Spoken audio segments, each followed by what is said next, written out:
भारतीय शहर जोधपुर में सिंध के शहदादपुर के 11 शरणार्थियों के क़त्ल खिलाफ पाकिस्तान हिंदू काउंसिल मुल्क की गादी वाले हंध इस्लामाबाद में भारतीय सफारतखाने अॻियां एहतजाज जो सिटराओ सिटियो है। उन एहतजाज में शामिल थियण लाइ सिंध के मुख़्तलिफ़ शहरनि मां काफ़िला बसुनि वसीले रवाना थी चुका है।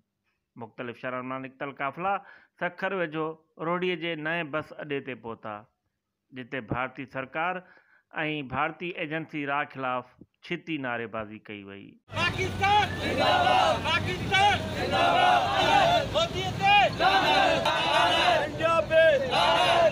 मुख़्तलिफ़ शहरनि मां रोहड़ी बस अड्डे ते पहुतल काफ़िला घुटकीअ जे रहड़की साहब में मंदिर में गॾु थियण बाद ननकाना साहब, पंजा साहब, करतारपुर ऐं करतास राजा शिव मंदिर खां थियण बाद वफ़ाक़ी राजधानी इस्लामाबाद पहुचंदा, जिते भारतीय सफारतखाने अॻियां एहतजाज कयो वेंदो।